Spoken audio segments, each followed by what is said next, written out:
Hey, I'm your host, Anthony Tank Mansfield, and with you today is Wheezy. and this is What You Into.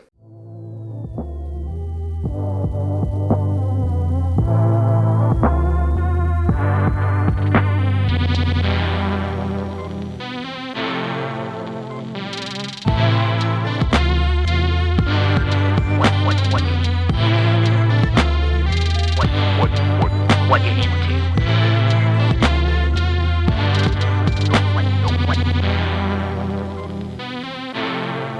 What you into?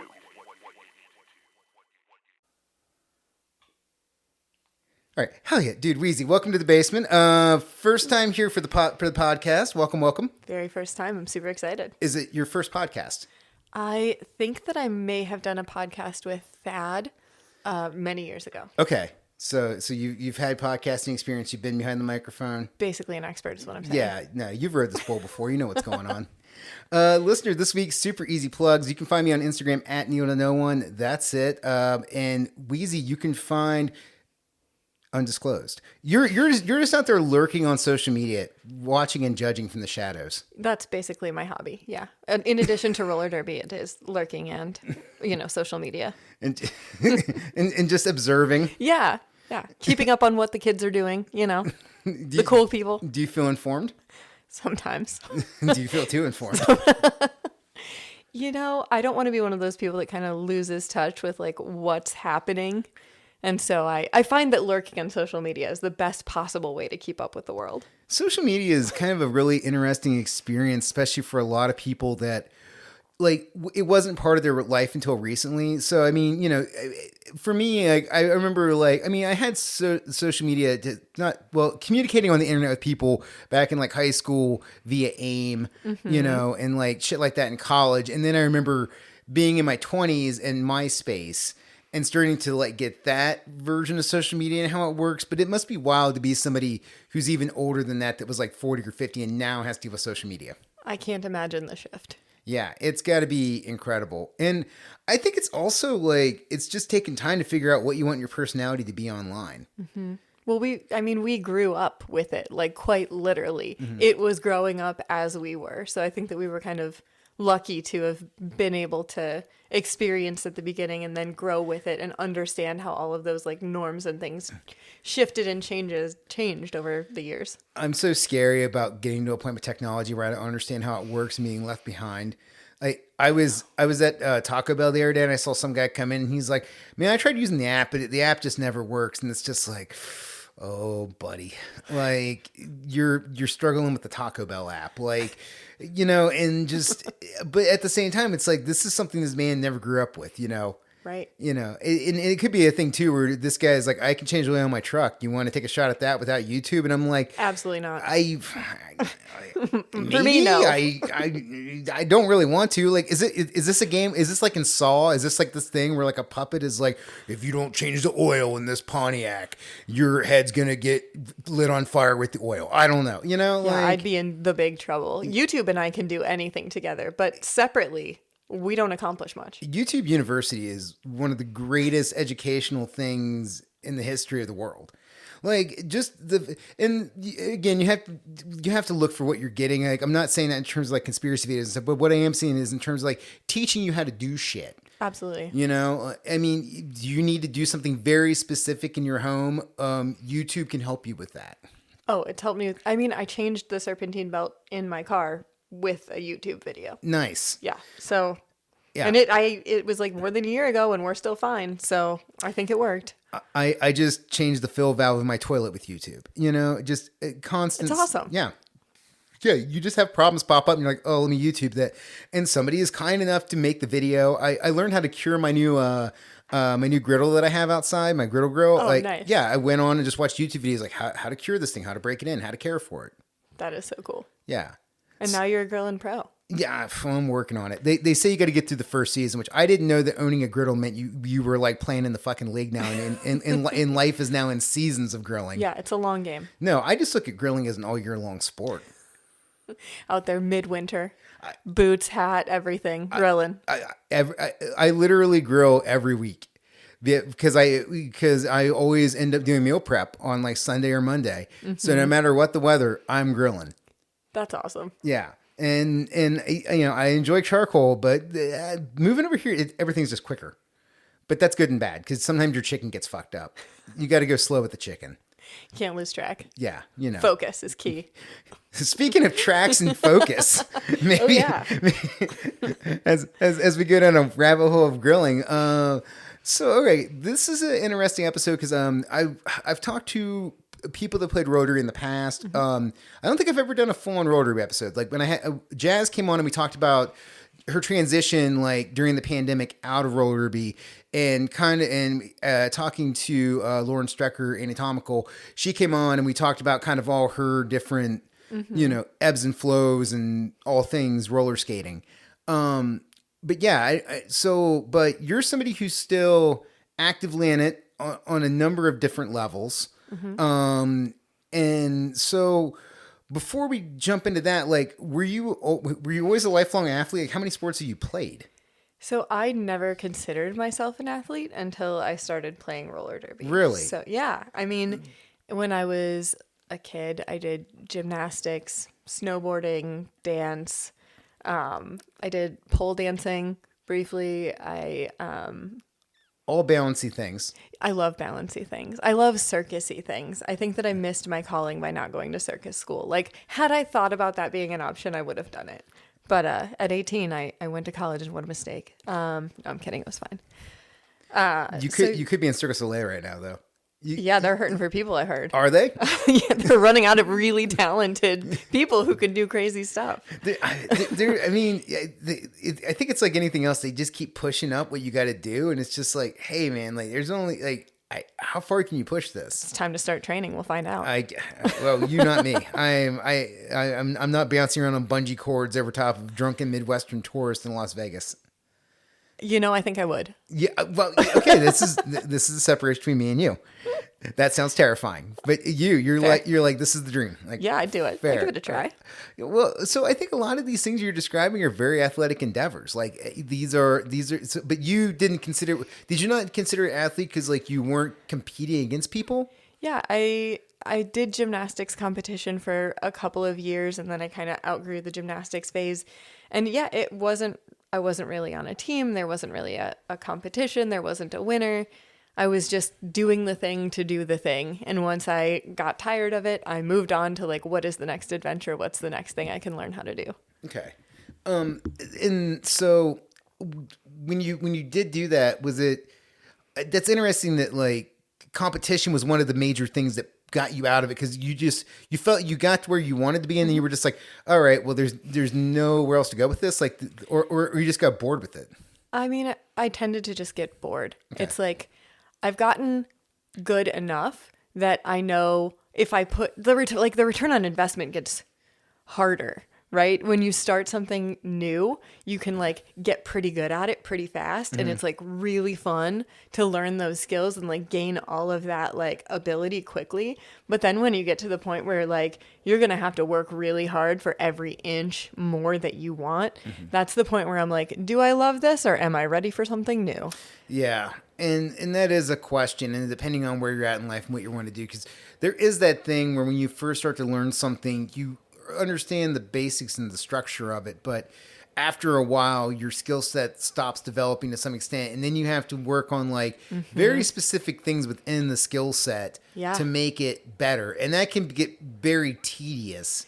Because you're having to break down very minute problems. And it's shit that like, you're like, oh, my fucking elbow always does that. Or I always put my leg there. You know, it's very tough shit. And if you don't love it, or if you don't have like an end goal where you're like, I need this elbow to be perfect for this reason, then it's like, okay, why would I invest the time in that? And that's always where I fell with sports or with athletic endeavors up until roller derby. So, okay, how do you find roller derby? I had a friend who played roller derby in like South Carolina, and it was the heyday of Facebook. And so speaking of social media, she was posting like every week, I play roller derby. This is so much fun. This is what I'm doing. My team is this, that, the other. And I was like, wonder if we have roller derby in Cincinnati. So I Googled it and we did, and tryouts were 2 weeks away. So having never seen a game, I signed up for tryouts like a reasonable person does. I I went home and got these like pads from my parents' garage that are not fit for any contact sport. Like if you're a 6-year-old falling on the sidewalk, they're spectacular. But if you're going to be hit by literally anyone, you don't want those. So that's what I showed up with, and a bike helmet. And I borrowed skates that were like 3 sizes too big for me. And just, confidently headed into tryouts. And had you skated in a while? I skated a lot when I was little. I took artistic skating lessons, and I wasn't very artistic. I was fast, but I wasn't super, my sister was kind of the graceful one of the two of us. So yeah, I skated when I was little. And then I brought my rollerblades back, and I was like, I'm just going to get on wheels. And I was, skated around Clifton a little bit before trying out, but rollerblades and quad skates are quite different balance wise. So I don't know that helped me. It didn't hurt. So you get there, you go through tryouts, you make the team. I did. Was it tough, or was it just kind of like, okay, this is expected? I had no idea what I was getting into. At the end of it, I did not think that I had passed, but I didn't really go into it expecting to pass. I was like, okay, I'm gonna go try it out. I'm gonna see what happens. I'm gonna do my best.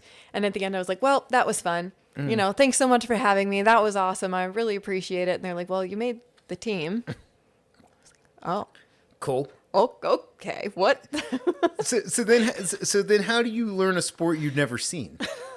You come to practice. Okay. Yeah. So you just started coming to practice and checking it out. Okay. What was it like dealing with the sport where like this is your first time where you were intentionally doing full body contact and therapy? Because like, the other in sports endeavors you've done, there's definitely the chance of falling. Oh yeah. But there's not things that are directly like trying to make you fall or directly trying to hit you, Well, actually during the tryout, and the tryouts I think are very different now than they were when I tried out, but one of the portions of the tryouts, we had to hit each other, but it was like you have to skate fast and somebody comes up to you and just hits you. And I don't know if any of your listeners are familiar with Newcomb, but I tried out with her. She's an incredibly talented roller derby player then as well as now. Listener, to give context, imagine like an NFL linebacker, but just as many tattoos. Like Newcomb is a phenomenal athlete, very muscular, just like somebody who is at that crossroads of they have natural athletic ability and frame and understanding and balance mixed with the ability to put in the work to then take that to a whole other level. And she was, as you described, when we tried out together 14 years ago. I mean, she was just as much a force then as she is now. And so she hit me, and I had never been hit on roller skates, really hit intentionally before ever. And I went, if you know Newcomb, I went flying. Yeah. I mean, I hit the ground and I kept sliding. And I slid for a good distance, and I got right back up, and Marty was one of our coaches at the time, and he was kind of facilitating the tryout, and he comes over and he's like, are you okay? And I was like, yeah, can we do that again? I want to make sure that I like want to do this, that I can do this. So can we just line that up and try it again? And he was like, yeah, absolutely. Yeah, let's Newcomb. Run it back. Get over here. So did it again. Exact same result, but by the end of it, I was like, you know what? I think I could do this. I get behind this. Okay. Because I think that is like a huge barrier to jump, is like the idea of like you are. I mean, this is just a crazy game that you're playing. You're playing a game where nobody's in their shoes. Like everybody's wearing skates. Like everybody's wearing wheels. So you're on something inherently that you have to have balance and control over. You can go very fucking fast on. And then you're all knocking into each other within like a very small box to be in. Because the track's like 13, 15 feet wide. It's something ridiculously small. Yeah. I mean, to put that into terms like on a football field, you're talking 10 yards is the first down, so 5 yards. So half of a first down is what you're dealing with in like length of space. When you describe it like that, it sounds like a bad idea. Yeah, I'm just saying it's very, this is very sketchy. It is very sketchy. It sounds like a terrible idea, and it is so much fun. Okay, so what attracted you to this very sketchy sport? Was it just all like, was it the speed? Was it the hitting? Was it what was it? I was kind of chasing that next thing. Mm-hmm. And I was like, well, I've roller skated before, and my friend said that this was really fun. And then, I went to the tryout and was just like, yeah, I could do this for a little while. I could get into this for a little bit. Let's see what happens. So you jump in. What's rookie year like? So I started actually at the tail end of a home season. Okay. So I think that there was like one home game left. So I did actually get to see roller derby at the Cincinnati Gardens, best venue in all of roller derby, which I'm sure you've heard once or twice before.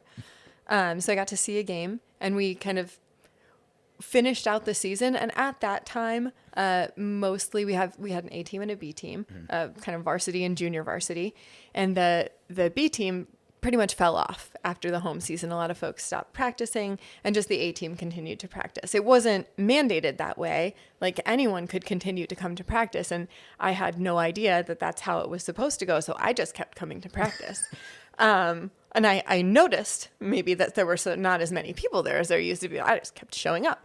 And so I had actually the very good fortune of not knowing that I wasn't supposed to come.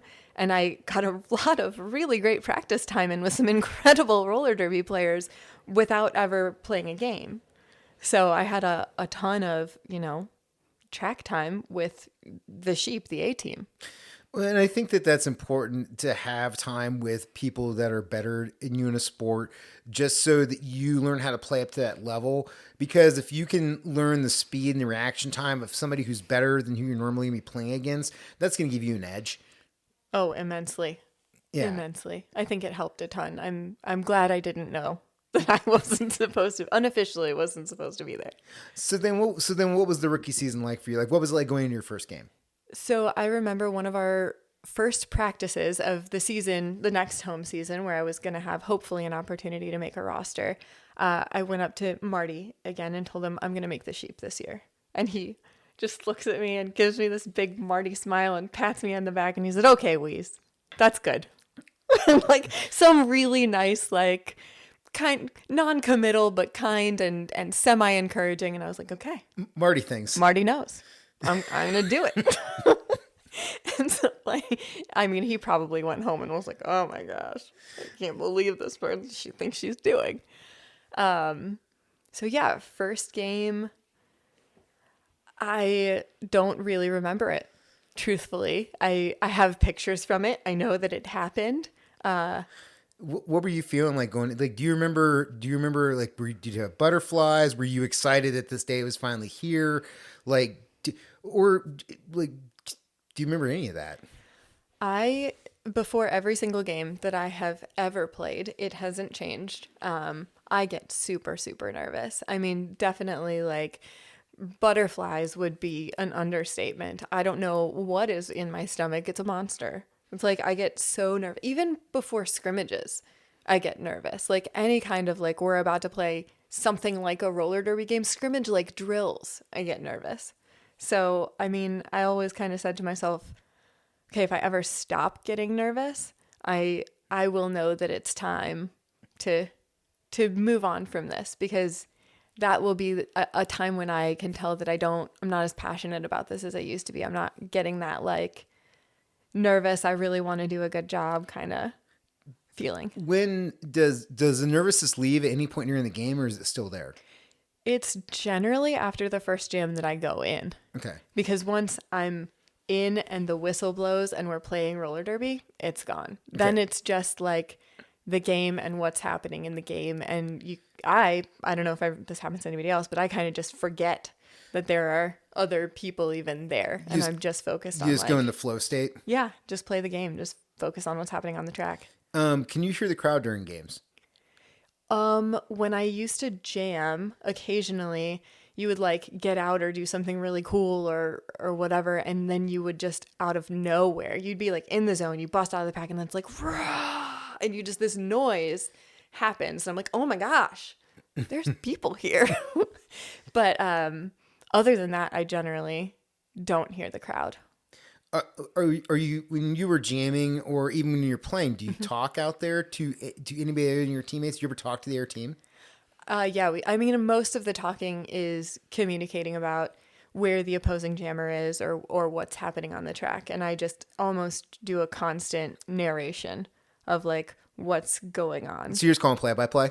Yeah. It's pretty sick. It's basically like, I do you want me to tell you what I just taught this at Monday Yeah, night? yeah. So we talk about 3 levels of communication. There's like when the jammer is far away, you're talking about jammer is coming, like blue jammer coming up, right? Just to let your team know that that opposing jammer is coming. And then once they get a little closer, it's like blue jammer inside or blue jammer outside. So now you're defining like what area of the track they're on. And then once they're up really close to you, you start defining lane numbers. So like blue jammer 1, 1, 1, pushing 1, looking 2, pushing 1, pushing 1, pushing 2, pushing 2, close it, 3, 3, 3, 3, close it, rolling 4, going 4. So it's just a constant like communication of where to be and how it works. Yeah. Damn, that's smart. I mean, Try to do it. I mean, it makes a lot of sense. I mean, communication is key in any sport, especially especially a team sport. Like you have to be able to communicate between your teammates to be able to shut down what the other team is doing. And yeah. And if everybody is kind of communicating, they might be experiencing something different than I am, especially if I'm not touching the jammer and somebody else is, they can tell me better. So we just try to communicate back and forth and whoever, hopefully everybody's communicating, but yeah. Cool. So, okay. So you're going through the rookie season. You do get to be on the sheep. So what is it like to be now on a competitive team? Like a team that is going out, that is playing games, that are on the road, that are playing in home team games, like things that are important, things that have playoff implications. Maybe before you answer, I should step in for the people who don't know roller derby. So, listeners, roller derby is weird because roller derby is the WFTDA is this thing that like operates like a pro sport, but people are paying for it. Like it's an amateur sport that operates like a pro sport where people are playing for the love of the game, but they're playing intensely for the love of the game, where there are these playoffs and what was national championships, now world championships that are taking place. Teams are flying in from Australia and the United Kingdom to play in America and vice versa. It's heavy shit, man. Like it is some real wild stuff. And then, I mean, how many teams? There's literally hundreds of teams, right? There are. Like 600, whatever it is. I mean, and they're all vying to be number one in the world. Yeah. Yeah. And post-pandemic, the derby scene looks a little bit different than it did before. But I think prior to the pandemic, multiple hundreds. I think we were 400 or 500 in the Women's Flat Derby Association, Women's Flat Track Derby Association. Somebody's going to roast you for that online. Oh, probably. Yeah. Forgot the track, guys. Sorry. She got it wrong. We didn't need it. Yeah, somebody's going to let you up on Twitter. That's okay. I don't look at Twitter. Well, see, you're smart. You're very smart. Fuck Elon Musk. So, okay. So that is the thing. It's just, it is interesting because you are in this thing where you're not getting paid, but it's fucking serious, dude. Yeah, it is. I remember one of my first sheep games, we went to San Francisco. So like one of my first A-level games, we flew across the country to play. So that already puts you in a state of like, oh my gosh, this is like one of the coolest things I've ever done. So we flew to San Francisco, and I remember we were not winning. And we would, San Francisco at that time was just an incredible force in the roller derby world. And it was super cool to be playing against them. Did you have to play against Demand a Riot? I did. Okay, listener. Demand a Riot used to play in one of the very few people that wore makeup that looked cool. Demanda had it was like a full face, and it was like it was a stripe down the middle, and it was like the whole thing like kind of like which Charisse Theron had in fucking Mad Max when she was what was her name? Couldn't tell you. No, oh god damn it. Furiosa. Like the whole thing where it was like all blacked out on the eyes, but then also paint underneath. Terrifying. Very intimidating. And very fucking scary looking. Like one of those things where like it was humanoid-esque, where it was like Demando was a human, but also at the same time looked like a terrifying monster. Yeah. And played at that high level too, which again, usually like you run into people wearing makeup and stuff. It's kind of a gimmick, and maybe they're not that great. No, really fucking good, really fucking scary. Yeah. And these two worlds melding together into a superhuman derby player. Yes, incredible roller derby. They had many incredible athletes on the team at the time, and I remember sitting on the bench and being like one of the newest additions to the team. You don't always see a lot of track time. And I remember one of our coaches, Quad, walking back and forth. I don't know if he remembers this. He was walking back and forth and he had the jammer panty. So we wear a helmet cover. And when you're the jammer, you put the helmet cover over your helmet so that everyone can identify you as the point scorer. And so Quad was walking around and he had this helmet cover clutched in his hand, and I was sitting there looking up at him, just following him with my eyes, with my gaze, as he walked up and down the bench, like not actually pleading to be put in because I would never. But just like, I'm available. Yeah, definitely. If you need somebody. I definitely made myself look as ready to go as possible, and he did finally. It might not have been that long. To me, it was a lifetime that I waited for that helmet cover. But he gave it to me and I got to go in. And I don't know if it was the first jam that I went in, but I did go in and I got lead jammer against San Francisco. And it was like, I've made it. Like this, I did it. I could quit now. I've done it. So that was one of the coolest moments.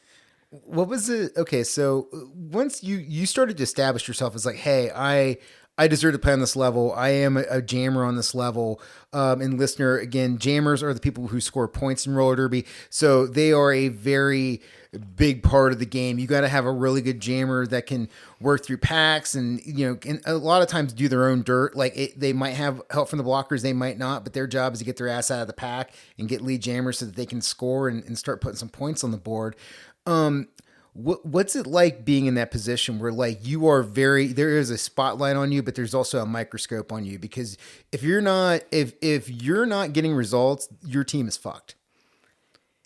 Yes, that's true. So there are usually multiple jammers that play in a rotation, and in any given game, certain styles of jamming will work better or worse than others. And so that's why it's good on a team to have, jammers that have various different styles so that no matter what team you play and no matter what they're good at stopping, you're going to have somebody that's good at blowing that thing up. Mm-hmm. So it can be stressful, especially if for whatever reason in that game, that team, maybe they have a jammer that jams just like you. They know that style. They have your number from, the first whistle. It can be really tough to not get dragged down by that mentally.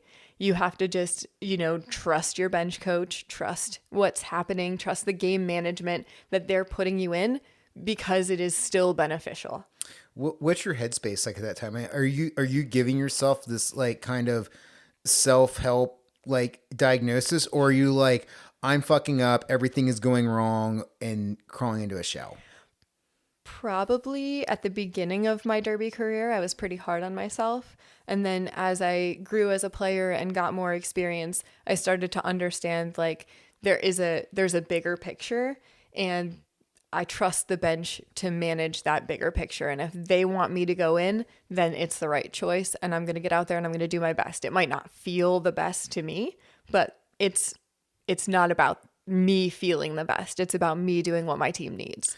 Let's flip that. What's it like when you're firing on all cylinders? Like every time you go out there, you're putting points on the board. Your team's up. You're contributing to the success of what's happening. What's that like? It is the best feeling in the entire world to have a good game.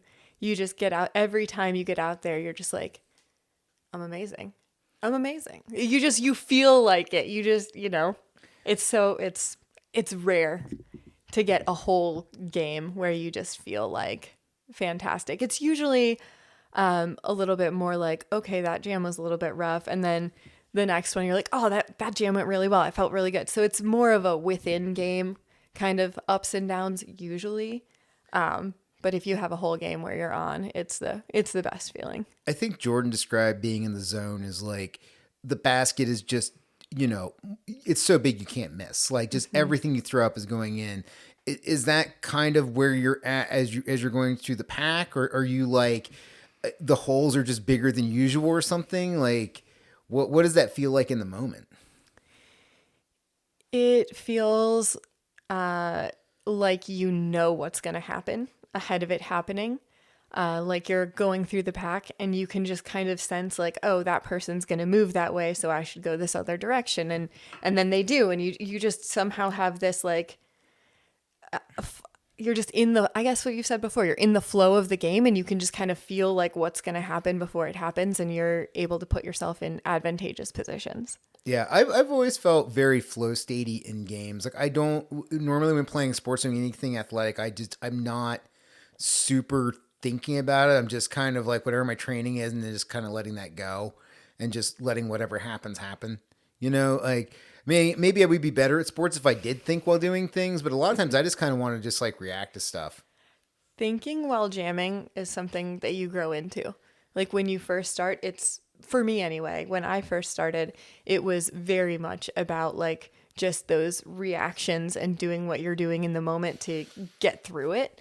And then as I got more experience, I started doing things like, okay, are we winning or are we losing? How much time is left in the game? How many people are in the penalty box?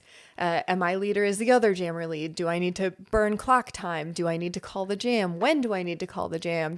You start looking at all of these other variables and trying to account for those in the decisions that you're making.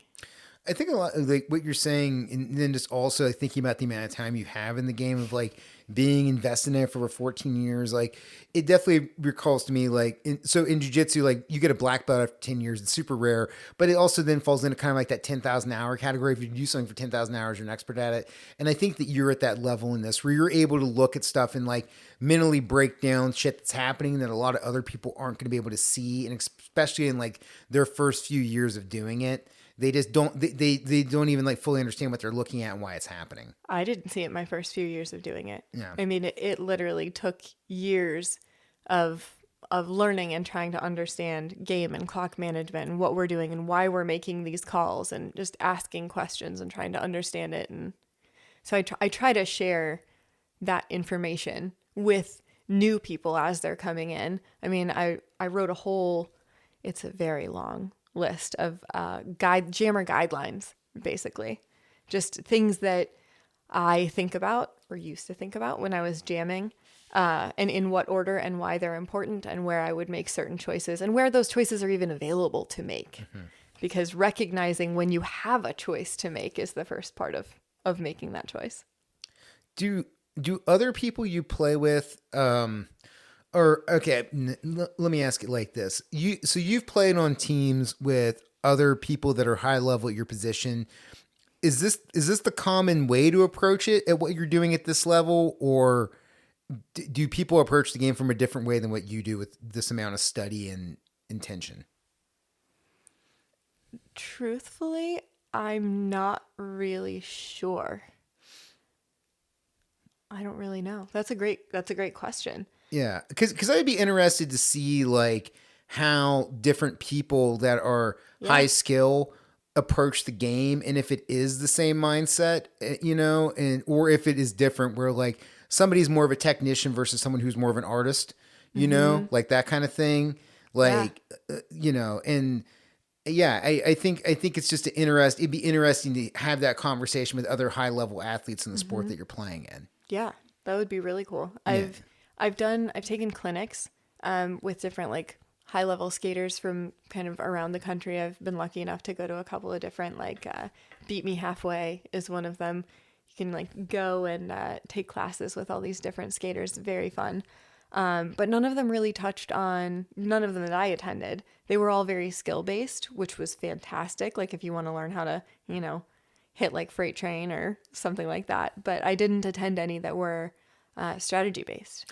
Yeah, and I think that's something you got to have at the high levels of any sport is you have to get into that idea of like what is happening and why and what should I be doing, and as you said, when do I have choice and when do I don't? It's like because your ability will take you so far in a sport if you're a reactionary, but once you do start thinking and breaking down scenarios and you're able to compartmentalize things and understand situations, that takes to a whole different level. I mean, that's the way with like NFL quarterback, I mean, fuck, even like college quarterbacks. It's like if you don't understand coverages and if you can't plan for like, okay, if I see this guy walking up in this formation, he is going to blitz versus he's going to drop back. Okay, well, you're not going to survive long in this league because Right. you have to be able to break down these situations. We need you to think. We need you to be an intelligent player, and maybe that's just something that's not hit upon enough in like skill building stuff. Because it's like it is one thing to be able to teach a technique, but it's another thing to be able to teach the mindset to then how to enhance all your techniques.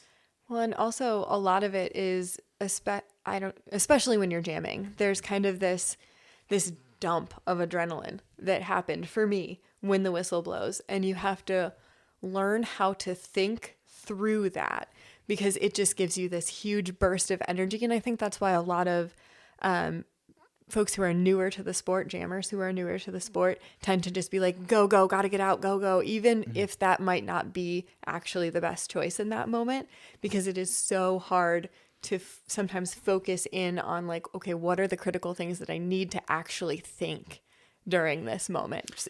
You have to train yourself to think through that, and it's hard. Well, it's the difference between being somebody in a street fight and somebody in a boxing match where like anybody on the street can throw haymakers, but if you put them in the ring against like an accomplished boxer, like somebody who is trained and understands combos, understands footwork, understands feints, understands how to move their body to get out of range and how to expose your body, it's a fucking different thing. Because they're thinking through every single one of those things while they're doing it. Yeah, I mean, there's a reason why Floyd Mayweather is still undefeated, and he's not doing it with power. He's doing it with not the best guy in the world, definitely not the smartest guy in the world, but maybe he has trouble reading. But what the guy can read is inside of a boxing ring, and he can break down any situation he's put into and come out dominant. We should also use the word haymakers more often. Can I just call that out that I love that word and thank you for using it today? Haymakers is a pretty sweet word. It's such a good word. It's such a weird thing. Like, why did this become the word for like a big, gigantic punch? Is like it's phenomenal. Because if you say a haymaker, I'm like, you mean like a fucking tiller or like what is that? Like a tractor? Like you guys are just like making. Okay, I guess you're making hay. I love it. Okay. That's weird. I hope there's not some horrific history behind that word. Oh no, there probably is. Great, now we're canceled. Yeah. Fuck. Wow. All right. Speaking of the law and kind of the transition here. So when you were playing roller derby, what was your relationship like with referees? I always felt like if you are a good ref, you aren't really noticed, right? Like a good ref can come in and do their job, but you're not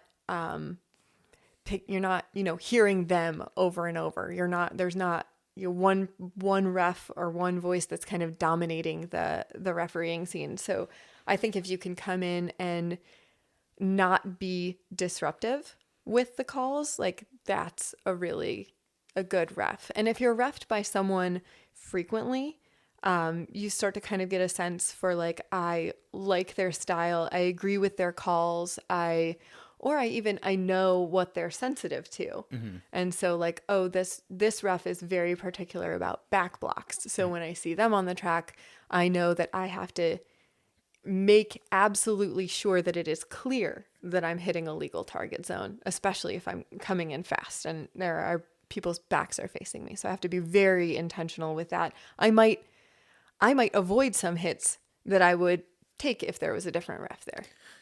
When you were in the course of playing, would you talk to referees? Like, would you ever like go up to someone and be like, "Hey, can you watch this?" Or, "Hey, this keeps happening to me." Like, did you ever have those kind of conversations? If so, what were they like?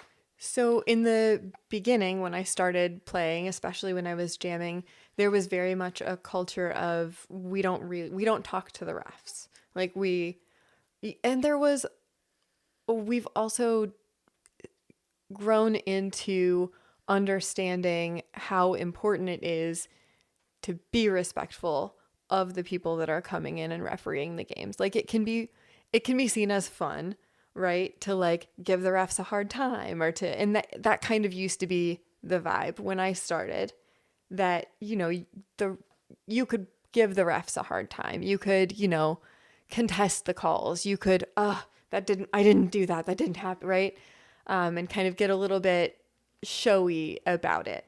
And then kind of, I played for 14 years, and across that time, that evolved towards like, these are officials that know a lot about roller derby, more oftentimes about the nuance of the games than I did as a player, nuance of the rules.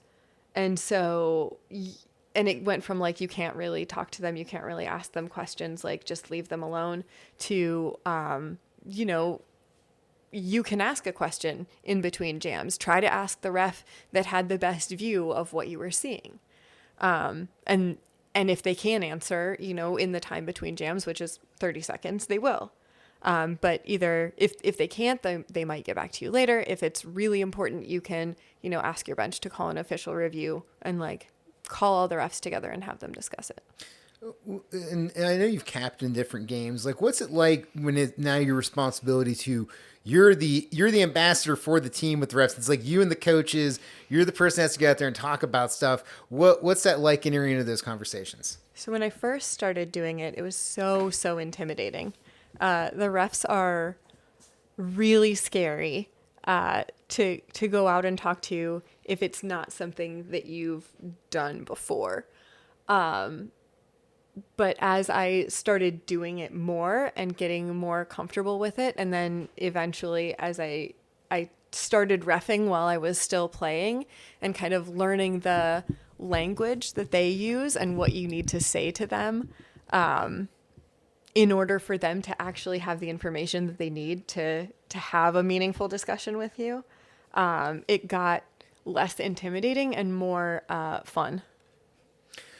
See, I find that interesting of like the idea of like figuring out how to talk to them, because you're right. There is a thing where it's just like, especially in a situation where time is a factor. It's like, look, this has got to be in shorthand. Like, what the fuck are we talking about? Like, hey, do you have a point or not? Like, because we can't dance around out here. I can't have you coming out and like giving me the big flower but like, just tell me like, what is the thing? Is it direct like that? Like, is there a please and thank yous, or is it like, hey, what's happening? Like, is there situations where you come out and you're like, how'd you not see that back block? And then we get hit with the penalty for it. What do you guys do? Like, how do you have that conversation? So if there's a pattern that's happening, you can generally either the captain or one of the bench staff, the alternate, will run out to the middle of the track and say, hey, we're seeing a lot of back blocks being committed by the other team on us. Could you please keep an eye on that?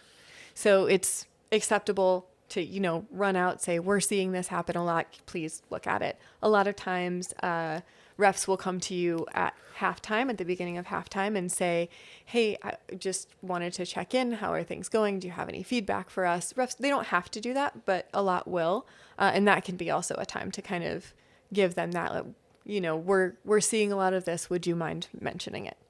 So, okay, and you mentioned it, like you were still playing when you made the jump to reffing. Like, how did you decide to make that jump? Like, what made you be like, I want to put on the stripes? I didn't want to put on the stripes.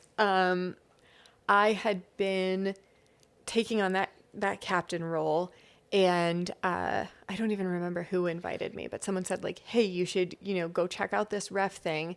They're doing like an intro to reffing, and I think it would be really beneficial from a coaching and captaining perspective to kind of understand how the refs work and at least the basic things that they're teaching. And I was like, you know what? That is really... Yeah, that's intelligent. Like, okay. Why don't we all do that? Yeah.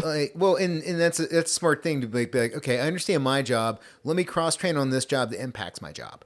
Exactly. Yeah, that's intelligent. So I went to the first kind of meeting, and a lot of it I was familiar with, but the ref perspective of the game is so different. Mm-hmm. It was really interesting. Yeah, and so what was that like now having to be on the other side of this? Like, you're no longer on the track, you're on the inside of the track. What was that like now where you're not trying to score points, you're trying to make sure things are fair? Yeah. Yeah. And I, fair, safe, and that the game keeps moving, that roller derby can happen. And I think that I was equally as nervous as I was before, playing a game, because having, like you said, having been on the other side of it, having been on the player side of it, I understand what an impact a ref can have on a game. And I owe it to the players to do a really good job because I know how hard they work to get there. And I want to make sure to do right by them. That seems like a very heavy responsibility. You get out there and you do your best. And every time you learn something, and hopefully the next time you do better. So I think everybody makes mistakes. I've definitely replayed some mistakes that I've made in my head, but I know that I won't make them again, you know?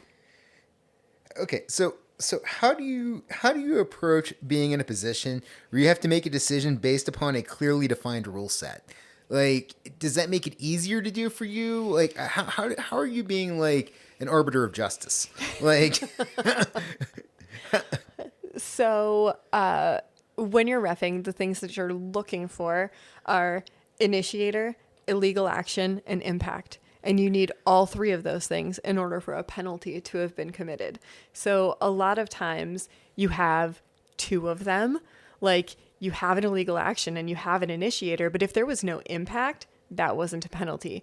Or you see impact and you see initiator, but you're like, was that illegal? I don't think it was. So you're constantly like evaluate it. It doesn't stop, right? You are watching all the time and you're like, 1, 2, nope. 1, 2, nope. 1, 2, 1, 2, 1, 2, 3, penalty. So like, it's just not calling penalties is as much thought as calling penalties. this seems very complicated and hard. Like I this is the whole thing when I would always talk about being a roller derby as like the only job I could do was the job I did, which was announcing, because I couldn't skate. I would instantly break my leg. NSO work is hard because they got to do math. I'm a photographer. I'm okay with the camera, but I'm not. I'm not. You know, I'm not Jason Jeff. Like, those guys are next level. Phenomenal. Yeah. But and then just especially like the whole reffing thing. It's just like, man, like there's people boo at you.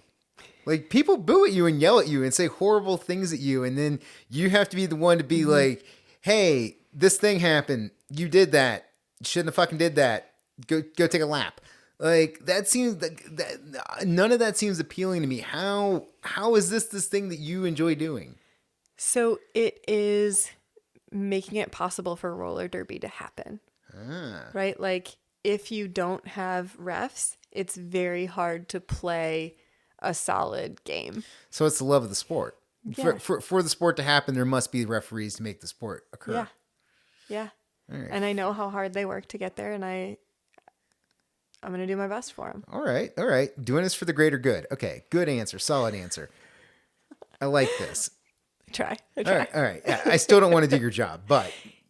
Well, and it's also really interesting, just the different perspective and the nuance of rules that I have learned that you're like vaguely aware of when you're playing, but like also people are trying to hit you. So like, did that really matter? Like, yes, you could get called on it, but like someone was hitting me, you know? Like, the nuance was very much at the bottom of my priority list when there's like physical danger. And now when you're reffing, you're for the most part out of physical danger. Occasionally some people come flying into your path. Hopefully you can avoid them. But you have kind of the space, the physical and mental space to look for that nuance and to pay attention to it. And it is a fully different view of the game that I never got to have while I was playing it. Can you turn this part of your brain off when you're watching games now? No.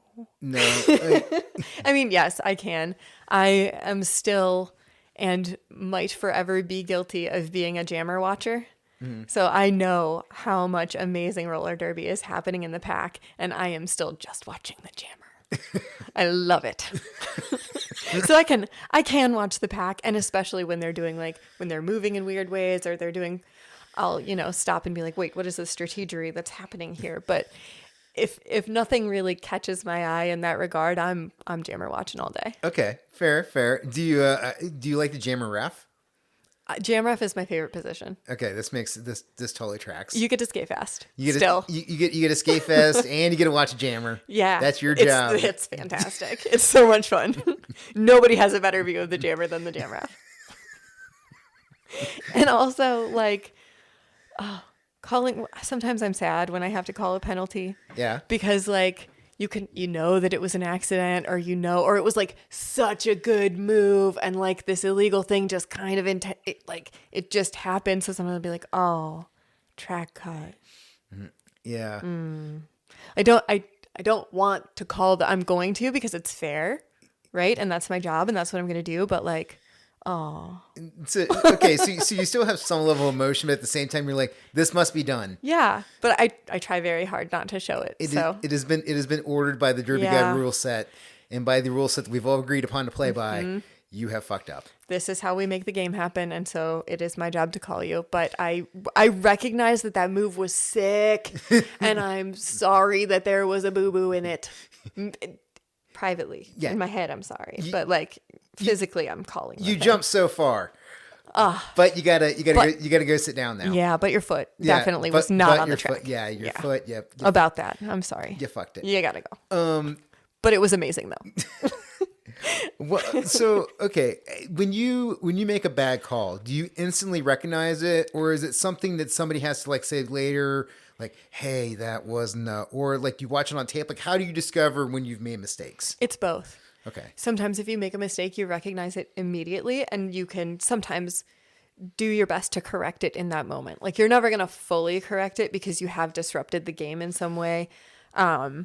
But if you ask somebody to leave the track, and then a second later you're like, wait, that shouldn't have been a penalty because of this and this, because sometimes your brain catches up with it, a second late, you can say like, not a penalty, return to the track, not a penalty. And so, sometimes if you recognize it quick enough, you can fix it in that moment. And sometimes it'll get fixed in an official review. Somebody will, come to the middle of the track and bring something to your attention that this was called wrong, whatever. And that's when you kind of poll the other refs and say, what did you see? What did you see? What did you see? And come to a consensus that it was or wasn't the right call. And sometimes either during halftime or after the game, a ref that has maybe more experience than you in a specific position or in general will come up and say like, hey, in this situation, make sure, I saw you do this. Make sure you're also looking for this and this. And it's really, really helpful when people do that because it helps you up your reffing game. So all of those things are ways to fix it if you make a mistake. Do any mistakes hang on you? Is there like anything where you're like 3 weeks later in your car and you're like, Yes. I mean, stuff does haunt? yeah, it does. Because there are things where I'm like, what? I play it back in your mind and you're like, was that the right call in that moment? Like, here's what I think happened, but like, is that right? Mm-hmm. So if you're not sure, no call is the right call. Okay. So if you're not sure, don't call it. And that's what I live by. But yeah, there are those moments where you're like, oh, I didn't really see where that foot landed. I'm not really sure if that was a cut. It was either an amazing jump or they cut the entire team. I am unclear which one it was. I don't know if I made the right decision. You said earlier that you think that a good ref is somebody who's not being noticed. Mm-hmm. It's like, hey, they're there, but at the same time, they're not doing anything so egregious that it's like very noticeable. It's not like a thing where it's like, what the fuck was that? Like, why'd you call that? That's what you want to avoid. Yeah. So you're just trying to be like, hey, I'm just here to do the job. So then what is there a good game for you as a ref, or like, is it like playing golf where you can never really win? Like, how do you walk away where like you did have a good day at the office? To me, I have heard some folks say, well, the refs always win. And I don't think it's the ref's job to win. I think it's the ref's job to make sure that the game is fair and safe and keeps moving. And like, that's why we're here. If we were in it for the fame and glory, we'd put on the jersey and not the stripes. So, I mean, that's my perspective. Everybody has, different motivations, certainly, for doing different things. So how do I have a good day at the office? when I walk away and I feel like maybe I didn't do it perfect, but I didn't change in a significant way the outcome of the game. Right? Like the game was played the way it was meant to be played, and I functioned within the game that was happening. I didn't change the game that was happening. Like the calls were the right calls for the game that was being played. I feel like we need to like bang a gong and do like a right now. Like it's very much a thing where it's like perfection will never be achieved. Right. But did my presence do harm to the world that I'm in? If so, minimally. Yeah, it's about being a part of the game that's being played. You're part of the ecosystem. Yeah, 100%. And you want to. Well, you're a big part of the ecosystem. You're the thing inside of it that a lot. It's an important role because if you fuck up, you can really fuck up. Like it can really give an advantage to their team. Yes. And it can cause a ripple effect that happens. Yeah. Most definitely. Whereas on the flip side of it, it's also the thing where it's like, look, we brought these two teams out and they played each other, and there was nothing as a referee squad that we did that impacted. The game was the game. We called the game. Yes. It was the game. That's what you want. Yeah. No, 100%. And I think that's what everybody wants in sports, Yeah. when they watch them. You want to have something where it's not impacted by the refs, but the problem there is referees are human and human things are going to happen. And I think that's also something that is not talked about a lot. I mean, I do think that, specifically I know about from like the NFL where like they pick referees off crews to be on the playoff teams. Cause it's like, you've been graded and shown that you're making enough the right calls to be at this level and try to put the best people out there. But it's also going to be crazy to be in situations where you have like 60,000 people like booing you and swearing at you and yelling at you because in their mind, they perceived you did something wrong. Whether you did or not doesn't matter. Right. But now you're being rained down with all sorts of hell upon you. Well, and oftentimes I am learning that that's because of those nuances, right? That the ref crew is aware of that maybe a normal fan, the super fan obviously is going to know, but like a casual watcher isn't going to know that rule. They're not going to understand why that tiny thing was important. They're not going to understand why that was a penalty. Yeah. And so they think that it was a mistake, and they think that the refs are being unfair, and they think that, and it's just that level of nuance. And I think that happens in the NFL. I think it happens in roller derby. I think it happens pretty much anywhere. And I also think that there's also the bias of being a fan. So if I'm watching, if I'm watching a game, where like I don't have a horse in the race, it's just I'm watching a game. Like I'm not living and dying on every referee call. And there's a lot of times where I'm like, oh, I see why the ref did that. Now, if you're reffing and one of my teams are playing, I'm always being robbed. Horrible things are always happening to me. My world is falling down. Why are you doing this to me? Why are you taking How this dare to me? you? And also, anything the opposing team does to my team, it's the equivalent to like getting shot in the head with a shotgun. It's just like that's horrendous. Why is How that? dare they? Why is that not a red card? Are we just do we not have red cards anymore? Or are we just letting keeping them do whatever? We're just keeping them. Okay, apparently I'm not throwing flags today. Apparently mugging is cool now. Okay, whatever. Right. So yeah, and again, I think that is a hard part of being a referee is like you're having to experience all this raw emotion because for a lot of people as a fan, like that's their way of letting out a lot of their life and their energy and just this thing they're attached to and they love and they get invested in, they get caught up in, they live and they die with it. And, and it's a very tribal animalistic thing that comes out of people and it's directed at, and sometimes it gets directed at referees. And it's just like, I couldn't imagine being in that fucking storm of arrows. I mean, but that's what makes the sport so much fun, right? Is that, you get out there and people are passionately care what you do on the track as a player or as a ref. That like there's all that energy and all that excitement and all of that. Like that's what feeds the game. That's what makes it fun. One of the things is fun. It's fun whether somebody's watching or not. But the games with the big crowds, there's a different kind of energy. Yeah, 100%. And there is just that thing of getting people together and just feeling that energy of being in a large crowd. It's cool. It's fun. And sometimes it's scary, but on the whole, it's pretty good. Well, and I I don't walk in my ref jersey, and I don't walk out in my ref jersey. Okay, smart. All right. So Yeah. it's kind of like you go in, you do the job, and then you leave. Yeah. No, well, I think it's also important too to be able to compartmentalize that. Where again, it from what you're saying with saying that is akin to what you said with like when you're jamming and just, the butterflies go in and the game starts and you're just in the space in the moment. You're approaching reffing in that same way where you're like, look, I had for this thing to happen, somebody needs to play this role. I'm willing to play this role because I love this thing so much. And I'm also willing to take any of the negatives that come with it because I so positively love this thing that this is the job that must be done. And it's like you said, the same as playing. I don't really hear the crowd. Like I am focused on watching the thing that I am assigned to watch and making sure that I'm doing right by that person or that role. And also, I haven't been reffing that long. It's been about a year and a half. So there are so many refs that have just decades more experience that I have that could really probably speak very eloquently to some of the things that I haven't experienced a ton yet.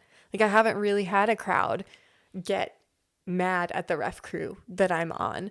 I don't really hear it. So maybe there was like an odd, screw you ref here or there, but I've not been in that position yet.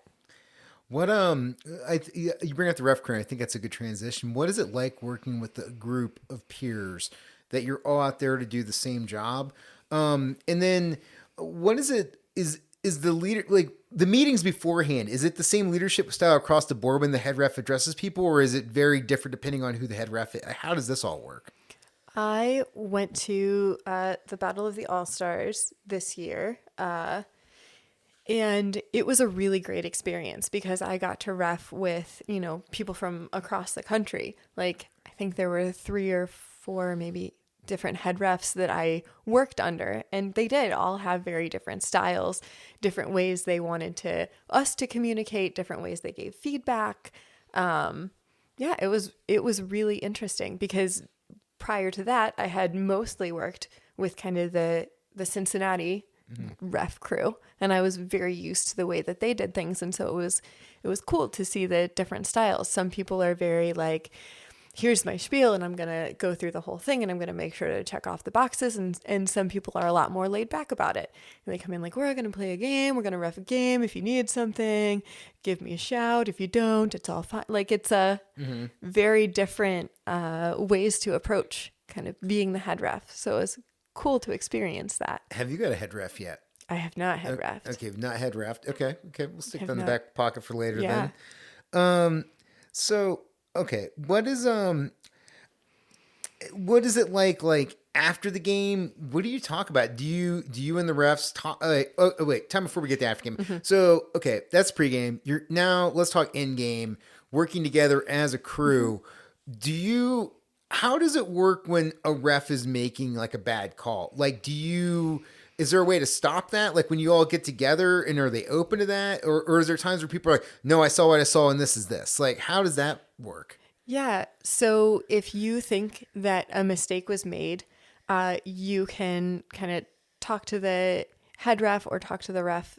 It kind of depends on the crew who you go talk to. But if it's decided that it's something that's worth discussing, that's when they'll call an official timeout and bring kind of all the refs in, and we can discuss whatever the issue is. So it's kind of up to the discretion of the head ref how they want to handle if they think there was a mistake and if it's worth bringing folks in and talking about it. How many refs are in this huddle? 7. 7, okay. Sometimes 8 if the alternate ref comes in. Okay, and then is it a majority rule or the head ref is like the judge? That's like, this is the decision, we're going forward. It depends on the crew. Oh shit. Okay. Yeah. So some head refs will say like, go around and ask everybody what they saw. And some head refs will come in and say, this is what I saw and this is what we're going with. And I've been on both crews and up to the head ref how they want to run it. Interesting. Okay. That seems like a lot of freedom within the rule set of that, but But I do think that that's interesting because it does. I don't.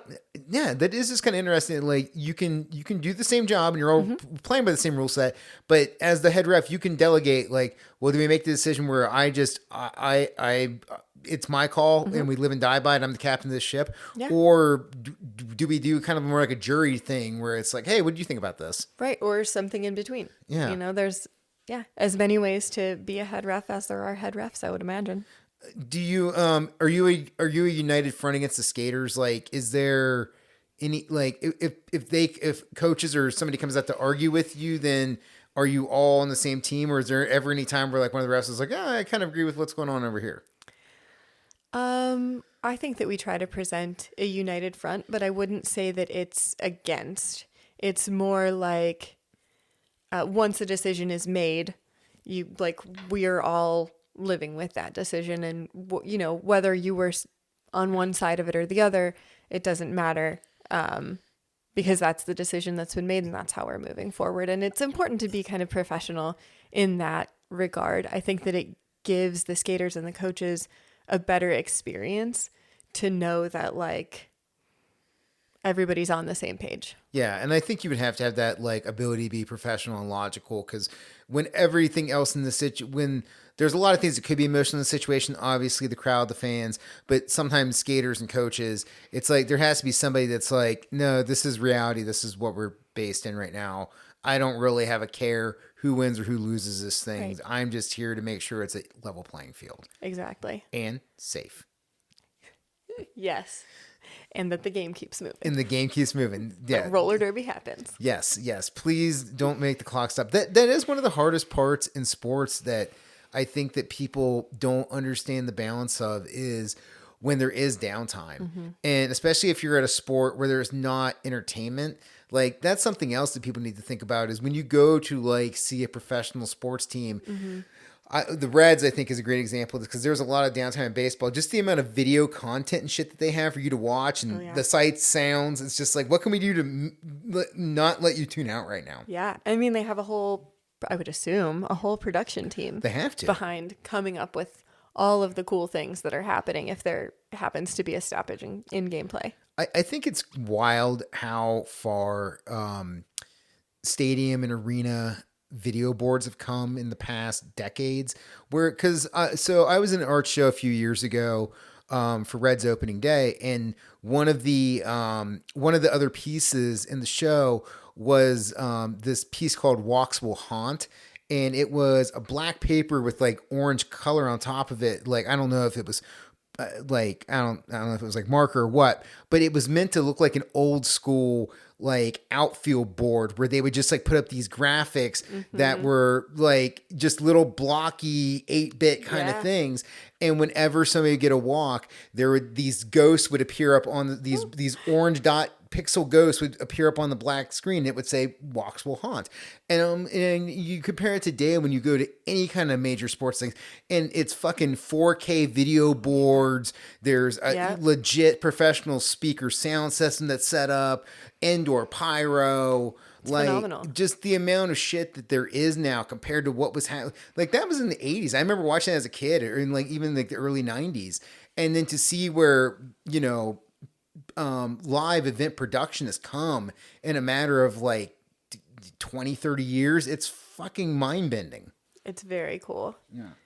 And to be a team that doesn't have a full-time professional event production staff, we do have, CRG has tons of dedicated volunteers, folks who really, work their buns off, making games happen and making them as absolutely cool and professional as possible. But to have all of these like video boards and resources and things available, how do, we come into that space and make it as cool of an experience as we possibly can with the resources that we have? Yeah, and I think that the Xavier games that CRG has been really great. I love the video package. Like the stuff on the ribbon banners in there is phenomenal. So cool. Yeah, it's great. And yeah, and that's just, again, it's having those things when you're at an event that doesn't have those, and you realize the impact of time, and it's like, oh man, like what do we do to fill this gap? Yeah. Yeah. You absolutely have to fill it with something. Otherwise it feels like Yeah. empty. It empty. Well, it's like a weird pause thing. So listener, one of the things that, again, with, roller derby being this amateur sport that, and a lot of times it is very bare bones in terms of production, depending on which teams it is. But you would have stuff where like there would be like a 3 to 4 minute timeout for the referees to discuss something, and there's just nothing going on. And then there's not like a microphone to communicate to the crowd what's happening, and you're just kind of lost for a little bit. And that's also a weird feeling. It's like, all right, I don't know why things stopped. I don't really have a resolution on why things stopped. And I just kind of hung out for 4 minutes and nothing happened. Something that a lot of teams and ref crews, I think, are trying to incorporate is once there's an official review or an official timeout, sending someone over to the announcers and saying, the refs are reviewing this, so that the announcers can at least let the crowd know this is what's being talked about. This is why there's a stoppage in play. This was something that like back in, even like when I first started doing this back in, when I was announcing in like 2006 or so, like with Caesar and like the Ohio Roller Girls games, it was just like by the second game, we were like, we need somebody to talk to the refs and then come talk to us. Like, cause it's crazy that we have no clue what's going on. And then the crowd has no clue what's going on. Everybody's just confused. And this thing needs to be communicated. Like, because with any sport, and the reason you have announcers, like you need to have some sort of narrative. You need to have somebody telling the story. Because I don't know about you, but like I have a hard time like watching. If I'm studying something, I prefer to watch it without announcers. But if I'm watching something for fun, I want to have it with announcers because they're picking out nuance as well. They're describing what's happening. And it's also helped me familiarize with the players on the team by hearing their names, repetitively over and over again. And also just like learning shit with strategy and stuff. I mean, that's something that, I think he's fallen off a bit in the past years. Like I really enjoyed when Tony Romo first got in the booth, where he would like look at offensive stats coming up in NFL games, and he'd be like, "They're going to go to the slot receiver on this," and he would just and then boom, they would hit some dude in the slot, and then he would break down why that happened, And he's able, but he's like, "Look, man, I was a professional quarterback. Like I've been here, I've done this. I recognize the tells of what's about to go down, and this is what I would do in that situation. Yeah, and this is what I would do. And as a fan, I'm like, that's really cool because now I'm learning something. Yeah, I totally agree. The power of the announcer to kind of educate the audience, especially, roller derby rules aren't as commonly known as football rules. So there might be even a little more explanation that's needed to keep people engaged and understanding what's happening in the game. It's one of the few sports where there's not a ball. There's not a ball. Well, there's not a ball or a puck. And people are used to that. People are used to the idea of, football, watch the guy with the ball, baseball, they're going to throw the ball, basketball, who has the ball is on offense, hockey, the people with the puck, they don't, soccer, put the ball in the goal. It's very easy to understand. But with roller derby, it's like, well, this person's going to wear a star, and when they get out first, now they control stuff. But did they score points? Well, they didn't score points, but they got lead jammer. What's that mean? Well, now they control stuff. What do they control? Well, they control when things get caught up, and and then they can score points. And it's a little more complicated to try to explain. And so if you walk in and you don't have somebody that's explaining it to you, and you're just watching it, it's really hard to pick up what it is. I mean, I struggle to rugby is a little bit like that for me. Like I get some of the stuff, but some of the nuance I get lost in because I'm like, wait, why is that a foul? But that wasn't. Kind of thing. But yeah, like definitely having somebody that's like, here's what's happening in real time with an educated voice makes a world of difference in getting people to become fans. I completely agree. It's critical. Yeah. Yeah, 100%. So, and it's fun to do. It really is. It's a great time. Again, like this is something that couldn't do your job. Very comfortable doing that job. Talking to microphones and explaining things. And that's why I have a podcast. So it's a natural fit. Yeah. No, don't transition from one thing to another. All right. So get a few more things here. Have you had to, so speaking of like long periods of downtime, have you had to deal with a serious injury yet? I have, yes. I've refed some juniors games where there have been some stoppages due to injury. What's that like being one of the people that's responsible now? It's always better to send someone to the medic or to have the medics come out and check just to make sure. Like I would I would err on the side of that, err on the side of keeping the players safe. Keeping the game safe. Yeah. Yeah. I take that pretty seriously. We want to make sure that everybody has fun, has a good time, is able to play the game that the game is meant to be, but also that, if there is something that could potentially be a serious injury, it's really important to take care of that. Yeah. And it's also like, it's an intense thing when you see somebody get injured live. Like, if you see it on TV, unless it's like something, catastrophic, like that kid from, I think it was Louisville, like a few years ago, like broke his leg. It was like a compound fracture. It was a basketball game. And it was just it was just like, but like a lot of stuff, like, you see like a player injured, but like you don't see blood, you don't see bones sticking out, so it's a little bit easier to process. But if you're someplace live, and especially in a small venue, and you see somebody get hurt, it's fucking weird, man. Like, because you don't physically feel it, but you emotionally feel it. You're like, oh, I hope they're okay. And I feel like the smaller the crowd, the more intense that is. Yeah, I agree. And you also want to make sure, that the medics have the space and the privacy that they need to take care of that person. So that's a consideration too. Like, you don't, some teams will come and kneel in front of their player and kind of block the crowd from being able to look at that skater so that they can have privacy to kind of handle the situation. Yeah, injury is it's a very heavy topic with a lot of opinions, and I think everybody like has their own place where they stand on it. I was never comfortable like during a live bout, if I was like on a live mic, like talking when somebody was injured, I was like, we shouldn't be talking right now. But if I was like calling a game and I was talking online, like I was okay with like talking during it because I'm like, well, this is a different audience and this is not the live audience. Right. And that feels different. But I also know like some people who are like, injuries should never be shown and you shouldn't talk during them and stuff. And normally the people that I've had those interactions with are people that had like a really bad injury, right, and then they have the PTSD of it. And so now they're just like, this shouldn't be, you look, and my thing for that is I'm like, I don't think the majority of people are wanting to see it as like it's not like a highlight reel or something. It's just the reality of what happened. And they just, what happened on the play. Okay. That's what it, okay, I'm good. Like, I don't think people are like, I do think it is gross if you like replay an injury over and over again. Mm-hmm. And I think we've kind of stepped away from that in the modern era because now people understand concussions and stuff. I think there's less of that.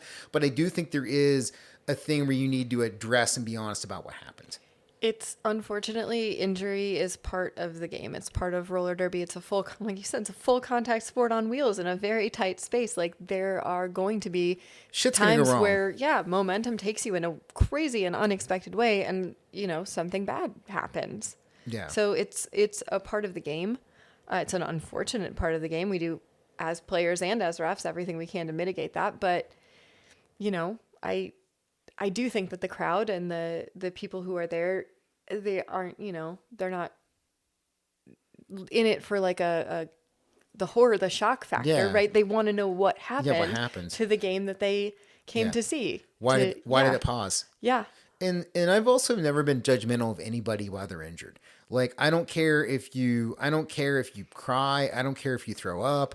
I don't care about anything. Like, you're injured. Like, you can do whatever right now. You really got pretty much carte blanche. Like, okay, maybe don't like say ethnic slurs. Other than that, I'm pretty open on a lot. I'm giving you a lot of leeway here on what you can do. Yeah. As far as like when you're injured, like, go for it. Yeah, I mean, you don't even really know what you're gonna do until that moment arises. You can think like, oh, I'm gonna stay super calm. I'm gonna ask people to come over. I'm gonna do this and that, and then the moment comes and like, what happens.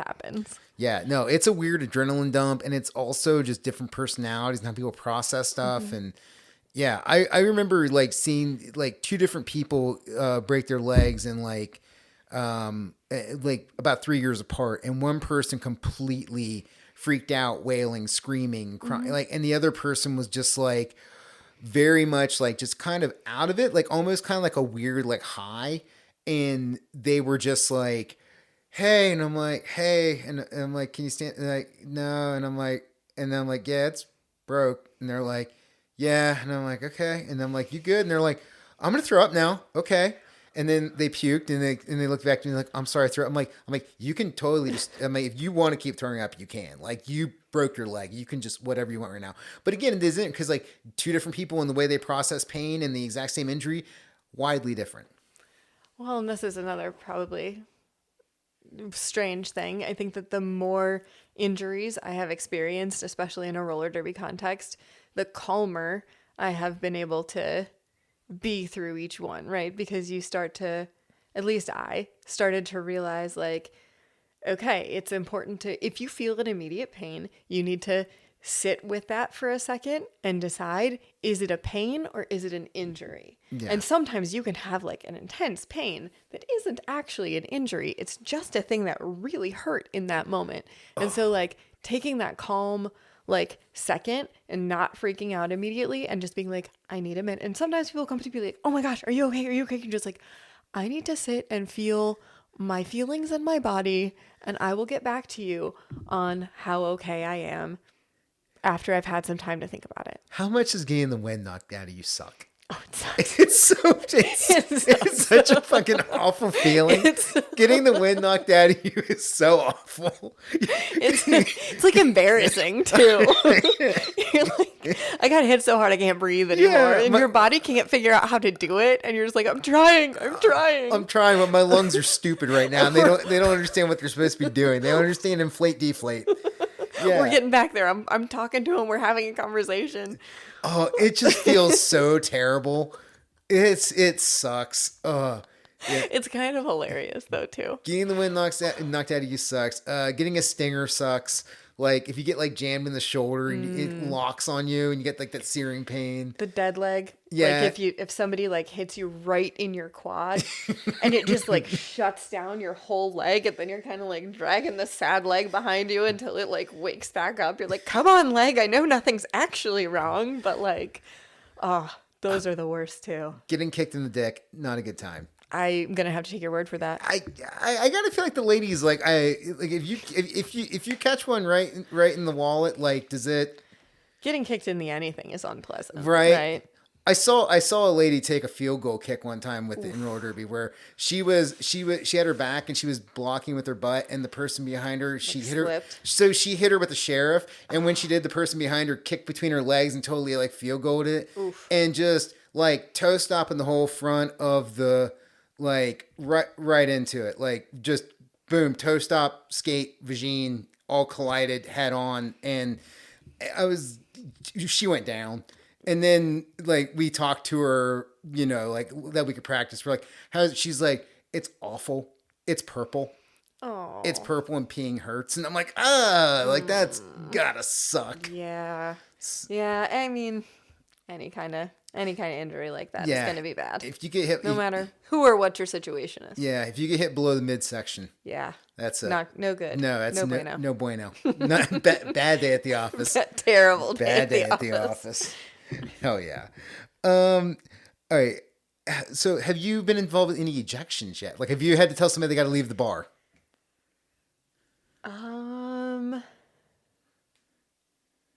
Not that I can recall. Okay. Not that I can recall. So far, I have to get back to you on that one. Everybody's being good.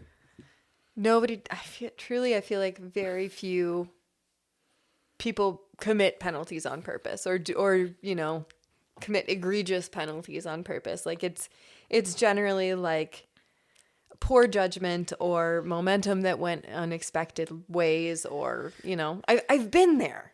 I've been in those moments where you're like, that is not how I thought when I jumped. That is not how I thought the landing was going to go. Right? Like, so I bring that into reffing too. Like I generally will look at it as like, it was a poor choice, or it was a weird momentum, or it was like, I don't go into it, looking for, was it malicious or was it intentional, or was it like, sometimes it is, but a lot of times it's just a weird thing. Do you have anything you remember where you were like in a game and you saw something go squirrely, like maybe not even like reffing, but like as a player, where you're just like, whoa, I can't believe that just happened, or something got thrown out for? Mostly it's the apex jumps. Yeah. Those are a thing that. Can you describe that to the listener? So an apex jump, so our track is kind of shaped like an oval, and an apex jump is when the jammer on a turn will jump over the inside of the track. So they'll start inbounds and land inbounds, but they'll cut off a corner of the oval.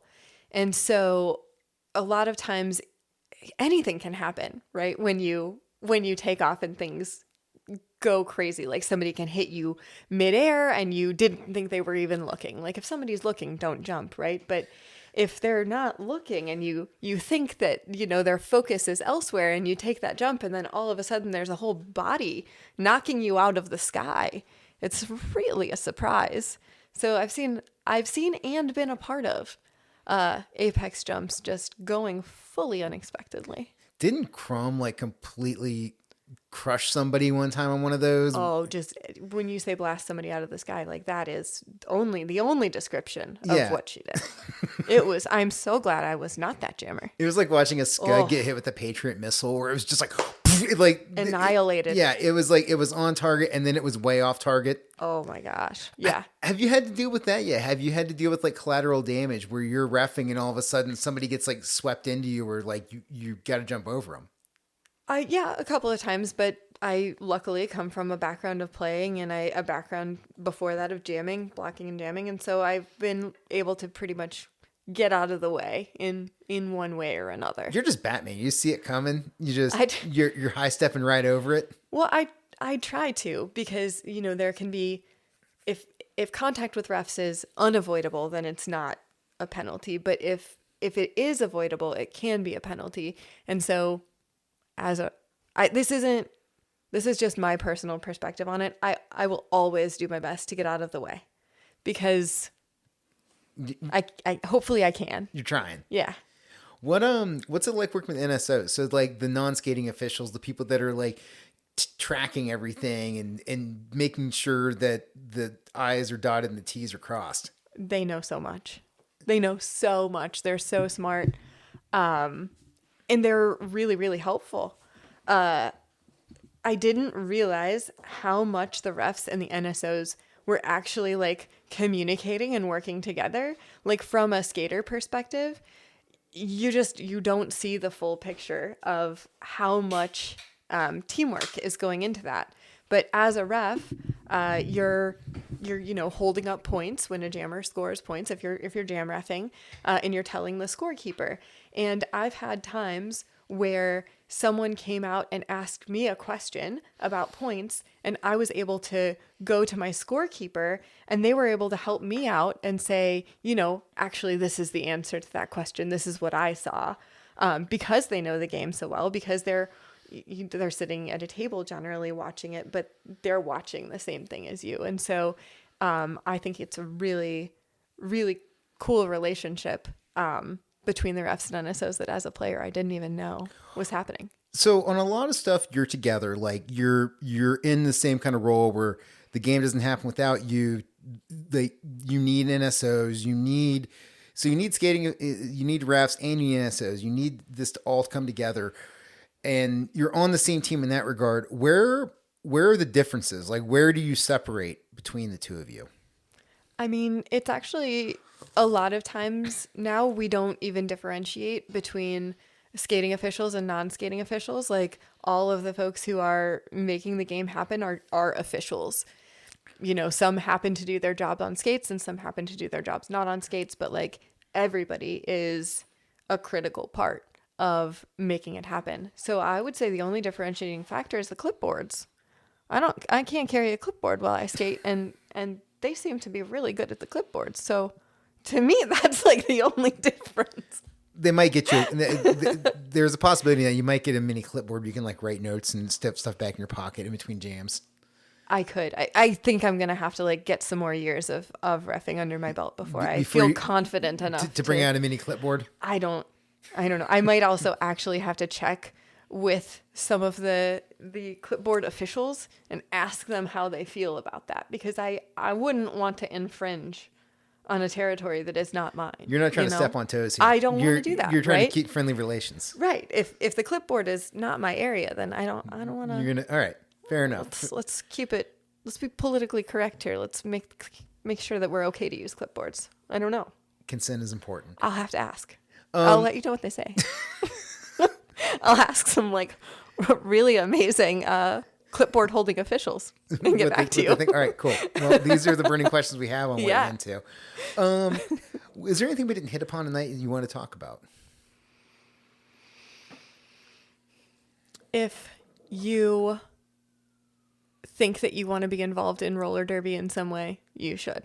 You should give it a go, because there are, like we talked about, so many different roles and so many different ways to be a part of it, either as an official or a skater or a volunteer. Yeah, there's a place in the community. So let's talk about that, because you brought it up a little bit earlier with COVID. Like, so kind of paint a picture to the listener what roller derby looked like before COVID, during COVID, and after COVID. So pre-COVID, my experience of roller derby through Cincinnati Roller Girls was, we were practicing. We had 3 to 4 practices available per week, sometimes 5, and I was going to most of them, if not all of them. I was also coaching. We had a really robust competitive season. We had 4 home games that were really well attended. And then we had a travel season where we got to go out and play a bunch of different teams. And I think in 2019, I want to say WIFTA has redone their rankings. Like, they're working currently on redoing how rankings within roller derby work. But in the 2019 rankings, over the course of a year, I think we rose about 25 spots in the rankings in 1 year. And that was very intentional with the way we scheduled the season, and we scheduled our opponents, and we did it in a strategic way that would allow us to climb up those rankings. And it was really hard to do, and it was a really, really beautiful season, and we were like primed for 2020. Yeah, you definitely had a stacked roster coming to 2020. Definitely, definitely could have been in the top 80 teams in the world, and also possibly top 40 playing for like in the highest level championships. Yeah. Yeah. It was a team of very experienced folks who were hungry and who were ready. Mm-hmm. And we worked really hard to get to that point. And I'm sure this is, the story of a lot of different roller derby teams. I'm sure it's not exclusive to Cincinnati. But then the pandemic hit and everything shut down, and we didn't know when or if roller derby was going to come back. And I've talked to a lot of folks who were on that 2020 team. And I think a lot of us spent that time that we should have been, playing and making our run for playoffs, even championships would have been amazing. I don't know. Mourning. I mourned the loss of that season for that entire season and beyond. It really is a ghost season. It really is a thing where there's a lot of what ifs and what would have beens. And, that's definitely something that, yeah, it's not a good feeling, and it's a bummer. As a fan, I feel bad about that season. I couldn't even imagine being in your shoes or your skates in this position, because, it's just like the things were there, it was set up, and then the world shut down, and then everything changed. And then, so the WFTDA had a very strict approach to COVID protocols, because it was definitely a time where, and listener, I'm sure you remember back in 2020, the way the world was, where it was some people were like, hey, this needs, we need to shut everything down. And people were just like, dude, mask, why are you even doing this? Just, why can I not just keep going to concerts? And so I'd say WFTA very much went on the very, way more yard signs of we believe in science. Mm-hmm. And it was very strict, but that also really constricted the sport, where when did it come back in full? Late 2022, early 2020. I mean, it was the stuff was starting to reopen at the end of early 2021, and then kind of in 2021, summertime, things were pretty open again, but WFTA was still very closed.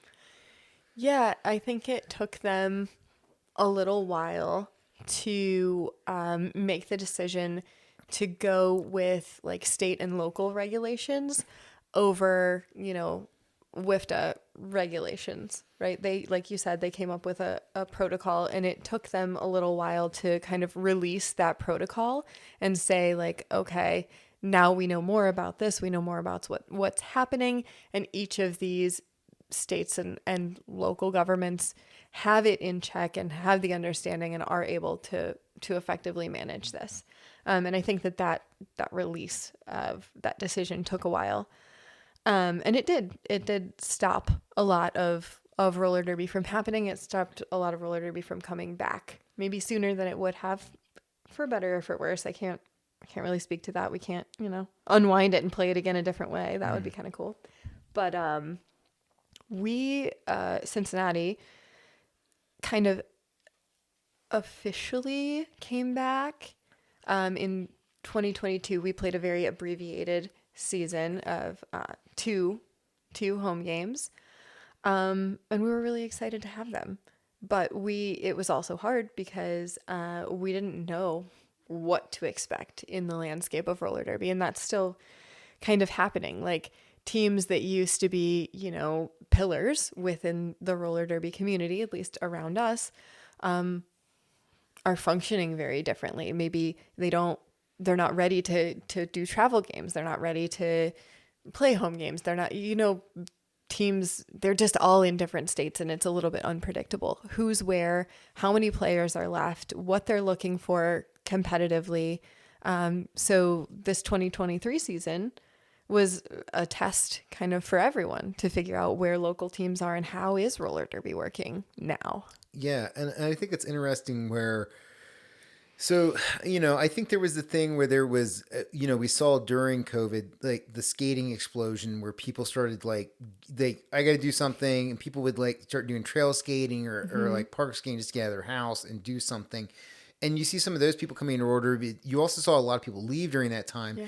And now it's tough because you don't have as big of a veteran presence to bring in more people, Yeah. And I think that's something that's affecting the sport, where you don't have as many people that have experience to hand down knowledge and information to people that are coming into it. How do you see this? Like, so you said, if you're interested, come play. Like, where do you see roller derby going forward, and like how do you see the next few years going? I played for 14 years, and that I wouldn't change a minute of it. I regret none of it. But I started going to practice and being like, I really wish I was doing this other thing. I used to spend the entire day excited to go to practice. And when I found myself going to practice and being like, oh, I would really like to, like, that's not the energy that I wanted to bring to the team. So I don't know where roller derby is going. And I don't, this is going to sound like a cop-out answer. I don't want to impose where I think roller derby should go on the people that are making roller derby right now. I want them to take this cool thing that has all of the space in the world to grow, and I want them to make it what's right for them and what's right for roller derby right now. And I'm kind of like the old guard, right? And I need to step away from that and let it grow into whatever it's going to be. And I'm going to support it regardless of what it is. I'm either going to, be out there with the stripes on, or I'm going to be in the crowd cheering, but it's not mine to shape anymore. I think it's a healthy way to look at it, where you realize that this thing that you were in love with and this thing that you did and was a major part of your life, it's shifting your life, but it's okay to let it go and let new people that this is their life now take it over. And I feel that there's a lot of people that aren't mentally set enough or healthy enough to do that. There's a lot of people that stay in things way beyond what they should have. And it's like, hey, like, what you're doing is not where this thing is going. Yeah. And sometimes you have to let people, new energy, new blood, the next generation take over and make it their thing. And a lot of times too, there is that thing where, you know, what was the old guard then butts head with what's new, because that's not the way we did it back in my day, you know, and that's a whole thing to get into. Yeah. Yeah. And I mean, like you said, there's a lot of new folks on the team. There's a lot of up and coming talent on the team. And I think that I trust them to do a good job of making it what it needs to be now. So I'm pumped. I'm pumped to see what they do with it. Nice. Hell yeah. Well, okay, final question for me for tonight. What's next? Like, what are the goals for this? What are you trying to do with this? Like, do you just want to kind of work locally, or do you want to start? Would you ever like want to work like non-Cincinnati games? Would you want to like get invited to work like big playoff games where you're just there as a referee and you don't have a dog in the race? Like, I'm just here to do my job because I'm good enough to be on this level to do my job. So at this moment, I'm kind of trying to work my way through the different reffing positions, because every position kind of has its own nuance, its own things that you're looking for, different things to learn, different language to learn. And so right now I'm new enough to reffing that I want to develop competencies in all of those different areas.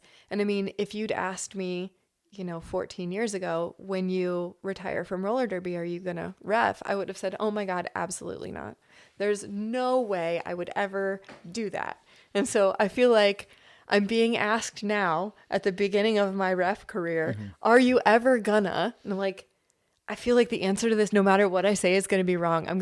In however many years, I'm going to surprise myself and do the thing that I said I didn't want to do. You're going to be a phenomenal senator with these level-headed, even answers, where it's just like, I mean, can I put myself in this box? I'm just trying to see the positive things for everybody else that's going on around me. At this moment, do I want to, or do I see myself reffing at like a national level? Okay. No, Okay. I don't. Do you have goals? My goal is to develop competency in each of those different reffing Sets. areas, Okay. right? So, I want to feel like I could do a really good job wherever I am. Okay, so you're starting very small, and you're like, I need to get down the basics. I need to be able to, if at any point I can be plugged in any position, and I will be good at this thing. Yeah. Do you want? Okay, so does this include head ref? Once I'm good at all, because head ref kind of has an overview of everyone. So I feel like I need to have competencies in all of those areas in order to be able to say like, yes, I feel okay to lead this. Because if I couldn't do it, that's kind of how I felt about coaching, right? If I'm not going to ask you to do it, if I'm not willing to do it, I'm not willing to try it. I'm not willing to put myself in that role. Do you want a head ref? If I was needed and if I felt competent enough to do it, I would. Is that like a goal that I'm striving for at this moment? No. You're going to end up head reffing. I think everybody ends up head reffing at some point or another. I just don't see how you don't end up at that spot, because if you are becoming competent in all these different things, if you understand what each of these things do, and you get to a point where you're very efficient at that, then that means you should be a head ref, because not other people have the skill set to do all those things. That's true, but at the same time, remember how I told you I wasn't excited as I used to be to go to practice, and I was trying to kind of like, I'm trying really hard with reffing to balance getting that experience and facilitating roller derby happening with like also doing those other things that I was dreaming about at practice. Ooh, okay. Having the time, right? So I don't want to replace playing completely with reffing because that time commitment isn't sustainable for me anymore. All right. So it's I'm not setting like a goal for the sky, because I'm not willing to commit sky levels of hours the way I was to derby. And I think that in and of itself is a healthy and maturing of like of being able to transition, being able to like make something else your life identity. Because I do think that roller derby, and I know I was guilty of it for many years, that was my identity. Yeah. And for a lot of people that come into roller derby, it does become their identity. They are this person, they are this thing that exists in this world. But at some point there is that transition where it's just like, I don't know if I can make this my entire life. And there are some people that have done that. Oh yeah. And cool, it's not me. But at the same time, it's just like there is that point where it's just like, man, I want to do something else. I want to try something else. And then it's interesting because like you do. So what I'm taking away from this is like you have such a love for this thing that you are willing to do the job that catches the most shit, but you're doing it because without you doing this thing can't happen. And again, you love it so much you want it to happen, but at the same time, you also want to have your own life and you want to have new and other life experiences. Exactly. Fuck, that's pretty cool. Well, look, Wheezy, it's been awesome hanging out with you tonight. Thank you so much for coming into the basement and chilling with me. You have no social media promote, anything you want to shout out, promote, just any like any tryouts for CRG or anything. If people want to come and play roller derby, how do they do it? Yeah, check our website. It's CincinnatiRollerGirls.com. We also are on Facebook and Instagram, and all of the information about, upcoming tryouts, boot camps, any ways that you can get involved are going to be in those spaces. Hell yeah. Listener, you find me at Neil to No One on Instagram. Wheezy, again, thank you for coming and doing the show. I really appreciate it. I had a lot of fun. And I wish you continued success on the track, off the track, beside the track. Outside of it, nowhere near tracks. I just hope you have a great fucking life. You too, man. All right, listener, peace.